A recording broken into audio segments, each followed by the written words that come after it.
Arlecchino, is she good? Is she bad? Is she viable in 2025? In this new patch, she is going to be released very soon. Should you get Arlecchino, or should you stick with Mavuika and get her before the banner runs out? Now, Arlecchino is an easy character to have and use. She's polearm, Pyro DPS, and deals loads of damage. All you have to do is get some attack, just loads of attack percentage, crit rate, crit damage, you're good to go. A bonus is elemental mastery, so you can do more damage while melting or vaporizing or any of the reactions. For the weapons, don't worry, you do not need this specific weapon. You don't need her best in slot, but it does look nice when you attack with it because it turns into a scythe. In terms of actual, how good the weapon is, you have options, so don't worry. The Jade Wing Spear has the exact same stats, but the passive is different, so you will be doing just a little bit less damage, so don't worry too much. There are other 5-star options like the Staff of Homa, which is pretty strong, the Scarlet Sands, which is pretty good also, and you also have loads of 4-star options to choose from. You want ones that have crit damage, so Blackcliff Pole or Deathmatch or the Ballad of the Fjords. Anything that has a crit damage on it is going to be pretty good. But let's say you do not have that, you could even use a 3-star weapon like the White Tassel. It gives you crit rate and the passive is pretty good, especially if you have refinements on it, because it gives you normal attack damage. Really nice. For the artifacts, you have options. The best in slot for her is her own artifact set, the Harmonic Whimsy. This set actually gives you attack percentage, which is really nice, and gives you increased damage depending on when you leave or when you gain or decrease Bond of Life. This is very easy damage for your Arlecchino because her whole thing is Bond of Life. So this is definitely her best in slot. But if you do not have that, it is okay, because you can use the Gladiator set pretty easily.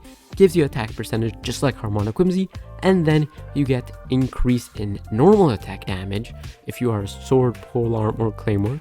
And since Arlecchino is a polearm user, you get the full benefit. In terms of constellation, her C2 gives you the most value because this is quite the strong constellation.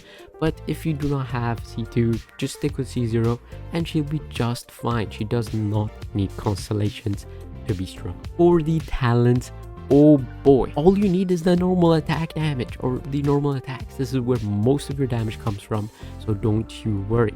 I kind of did the mistake of leveling up my elemental skill to think, oh, maybe it's going to increase my damage. It really doesn't. It's just the initial cleave damage, and then that's pretty much. You won't absorb more, you won't do any of that. Focus all your talents on your normal attack.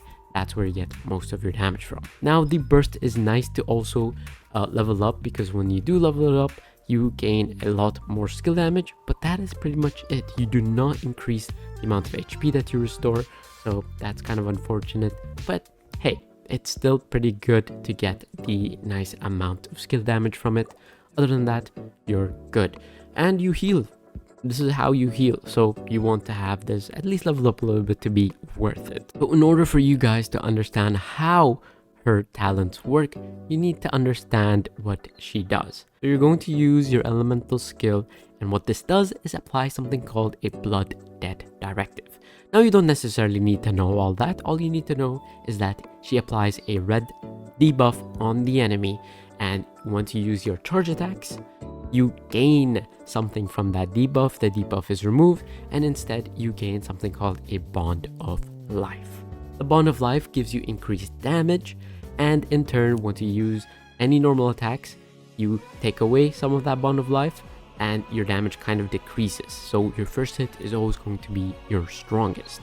But if you leave that Blood Debt Directive or the red thing on your opponent for a certain amount of time, you gain more Bond of Life. Okay, but what if you kill the enemy before you gain any blood debt? Well, this is where the passive comes in.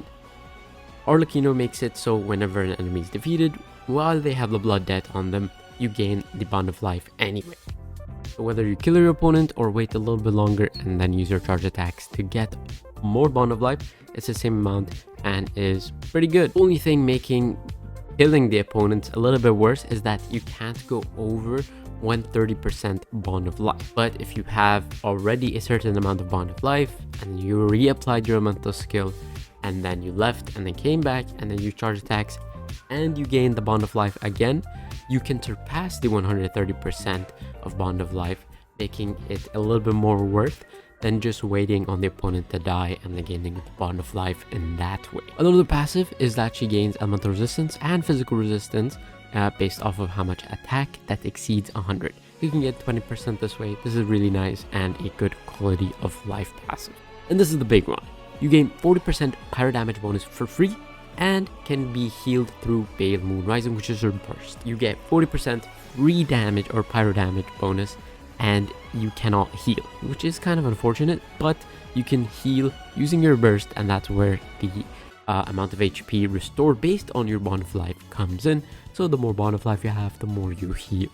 Pretty simple. But if you're not in a battle or something like that, Arlecchino can heal regularly, so don't worry too much about that. So Arlecchino has quite the number of mana teams because she is a Pyro DPS. So characters like Kaida Harakaza or Sucrose or any animal character that can apply Viridescent are actually pretty important. But Kaza does a little bit more since he gives you some elemental damage as well. And then having a character like maybe Xingqiu, or a character like Sidlali, or any type of sub DPS that can give you elemental reactions will be very, very important, so Arlecchino can deal the most amount of damage possible.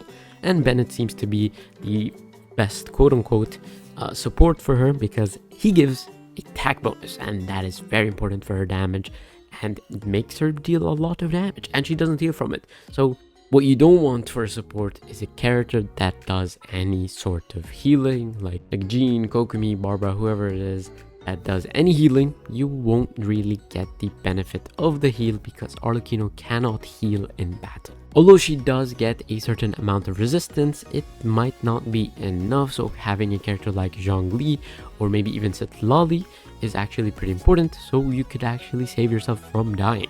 You can have these characters tank for you using their shields so you don't die as quick, which is very important and helps you with a little bit of resistance. I really like Setlali here because she does give you the ability to melt on opponents, which is an amazing thing, and with her passive you gain pyro resistance shred. It's insane. This goes along with Bennett, this goes along with Kaza, this goes along with Zhongli. You get so much just putting all these characters together and having quite a strong team. Of course, her teams are plenty, so just because I'm showing you guys these ones doesn't mean there aren't more.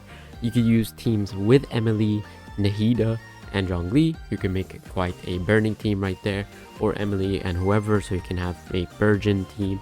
It's just you can have a lot of diversity because basically all she needs is a little bit of sub DPS, some buffs, and she's good to go. So here are my Arlecchino stats. Looking pretty okay. 72 to 15. I'd say that's pretty decent. Now once we enter the battle here, we can see Arlecchino gains a buff instantly because of her passive right here, and we can see on the bottom that we got 86% pyro damage bonus. This means that you can actually use an attack cup instead of a pyro cup, and you would actually get a good amount of results, right? Now here we go, we just do these attacks. They're not going to be significant in any way, shape or form until we use the elemental skill. As you guys can see, do a little bit of damage. Once I use the charge attacks, I am gaining a bond of life on the bottom. Now the bond of life is going to be a little bit skewed because I'm using this weapon. Now as soon as I hit the bond of life, that is the maximum amount of damage I have, which is 21,000 with that amount of bond of life for one simple attack, and then 20k that right the next, and then I can do more. Okay, she's very squishy. So here we go. I'll use my elemental skill. I'd wait a little bit, and then the blood dead directive changes. I use my charge attack. I gain way more blood or bond of life, and then I can do way more damage, and this is what it will look like. This is just Arlecchino, no one else. Oh, I should probably dodge that. And I'm doing a decent amount of damage. Now if I use Arlecchino again, but I use some supports, some buffs, and here we go. Arlecchino becomes significantly strong. Okay, I don't know why I keep doing that. Significantly stronger because She has some buffs going, she has melts going, so you can deal a lot of damage. Now, oh, before I kill, I can use my burst. If I take some damage here, okay, I took some damage. I can use my burst to heal up, and I healed pretty much full. I didn't kill, which is I thought I would.